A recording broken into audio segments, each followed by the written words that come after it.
Hello ඔන්න විමෙන්ස් world කප් එකත් මේ දවස්වල පැවැත්වෙනවා. ඉතින් මැච් 14ක් මේ වෙනකොට තියලා ඉවරයි. අද 15 වෙනි තරඟය පැවැත්වෙන්නේ ශ්‍රී ලංකාවේ. ඉතින් ලංකා කණ්ඩායමට මොකද වුනේ? පොඩි සමාලෝචන කරන්න හිතුණා අද මැච් එකක් තියෙන හින්දා.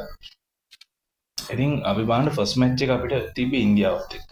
මම හිතනවා මෙතනදිත් අපිට කී පොයින්ට් එක විදිහට ටොස් එක දිනපු වෙලේ බැට් කරා නම් හොඳයි කියලායි මගේ මතේ. නමුත් දැන් ඒ තරඟ ඉවරයි. මොකද ඒ ගුවාඩි වල පොඩ්ඩක් ස්පින් එකට පොඩි සපෝට් එකක් තියෙනවා ඉතින්. නමුත් අර අපි ස්කෝර් බෝඩ් ප්‍රෙෂර් එකක් දුන්නොත් අර මොමන්ටම් එකේ එන විකට් වැටෙනකොට එන ප්‍රෙෂර් එකෙන් අපිට මැච් එක වෙනස් කරගන්න තිබ්බා. මොකද එදා පාස් බෝලර්ස්ලා දෙන්නෙකුයි ස්පින් ඔප්ෂන් හතරකුයි අපිට හිටියා. ලෙෆ්ට් ආර්ම් ඕතඩොක්ස්ලා දෙන්නෙක් ඒ අතරේ. ඕ ස්පිනර්ස්ලා දෙන්නයි.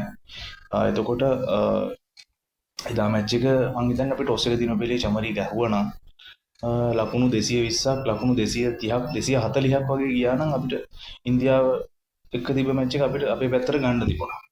ඊළඟ ප්‍රධාන තරගය තමයි අපිට ඕස්ට්‍රේලියාවත් එක්ක වොෂ් අවුට් වුණා මැච් එක. එතකොට ඊළඟ එක ඉංග්ලන්ඩ් එක්ක තිබ්බ අන්තිම මැච් එක.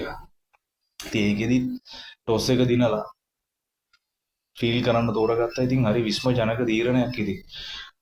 කෙත්තාරාමේ වගේ ග්‍රවුන්ඩ් එකක ලංකාවේ කන්ඩිෂන් හොඳටම දන්න කෙනෙක් කැප්ටන්.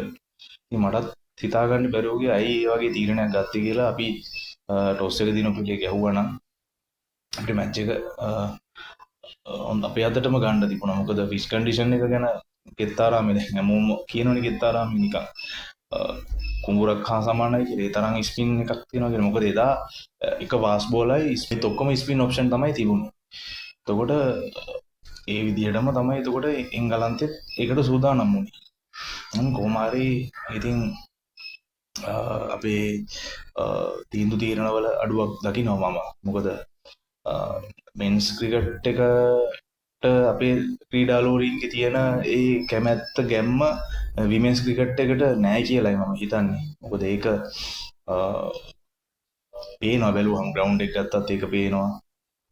වැටෙන කමෙන්ට් වැටෙන අදහස් ඒ වලින් පේනවා ක්‍රිකට් විමෙන්ස් ක්‍රිකට් එකට ලොකු කැමැත්තක් නෑ කියලා ජනතාවගේ. හැබැයි ඒක වෙනස් කරන්න පුළුවන් විමෙන්ස් ක්‍රිකට් එකටම තමයි. මොකද දැන් ඕස්ට්‍රේලියාවේ මෙන්ස් ක්‍රිකට් එකයි විමෙන්ස් ක්‍රිකට් එකයි ගත්තොත් ලොකු ඩිෆරන්ස් එකක් නැහැ. ක්‍රීඩා ලෝලීන්ට දෙකටම එකයි. විමෙන්ස් මැච් එකක් බැලුවත් ඒ ත්‍රිලර් එක තියෙනවා, මෙන්ස් මැච් එකක් බැලුවත් තියෙනවා. ඉංග්ලන්ඩ් වලත් ඒ වගේ. නිව්සීලන්ඩ් ඒ වගේ. සවුත් ආෆ්‍රිකා ඒ වගේ. ගෑනු පිරිමි ભેදයක් නැහැ මේ ක්‍රිකට් ක්‍රීඩාව තියෙන කැමැත්ත නිසා ලොකු උණුසුමක් තියෙනවා, ලොකු පිළිගැනීමක් තියෙනවා මේ විමෙන්ස් ක්‍රිකට් එක. ඉතින් ඉන්දියාවේ වෙනත්ම ලෙවල් එකක් තියෙනවා. ඒ අතින් බැලුවොත් ඉතින් ශ්‍රී ලංකාවේ ක්‍රීඩිකාවන්ටම තමයි පුළුවන් මේ තියෙන මේ වෙනස්කම් මේ තියෙන ප්‍රශ්න දුරු කරගෙන මේ අපි එහෙම නෑ කියලා එක පෙන්වන්න. ඉතින් අපරාධය අපිට දිනන්න තිබ්බ මැච් දෙකක් මේ විදිහට දියාරු වෙලා ගියේ. කොහොම නමුත් දැන් අද නිව්සීලන්ඩ් එක්ක මැච් එක. ඉතින් ඉස්සරහට තියෙන තරඟ හතරම දිනන්න ඕනේ. මොකද නන් රේට් එක ගත්තත් දැන් පොයින්ට්ස් ටේබල් එකේ අපි මයිනස් ඉන්නේ 7 වෙනි දැන්. ඒතර අද තරඟයේ පුළුවන් තරම් අපිට සෙල්ලම් කරගන්න හම්බුනොත් හොඳයි. නමුත් මම හිතන්නේ මේ තියෙන කාලගුණ තත්ත්වයක් එක්ක අද තරඟය මොන වගේ ස්වභාවයක් ගන්නේද කියලා. මොකද ඊයේ රෑ පුරාම වැස්සා.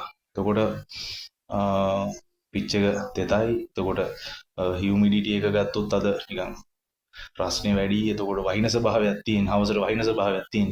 ඒ කියන්නේ තෙත පිච් එකක රෝල් එක දාපු ටර්ෆ් එකක් අද හම්බෙන්නේ. එතකොට ඉතින් ගත්තත් ටර්න් වලට ලොකු වාසියක් තියෙනවා. කෙසේ නමුත් ටොස් එක මම හිතනවා අද කී පොයින්ට් එක වෙයි කියලා. ඉතින් අද තරඟයත් අපි බලමු. මට නම් මේ තියෙන පරිසර සාධකත් එක්ක ලොකු විශ්වාසයක් නැහැ තරඟය මේ සාර්ථකව ඉවර කරගන්න පුළුවන් වෙයි කියලා. අපි බලමු එහෙනම්. එහෙනම් හවසට හම්බෙමු. ජය වේවා.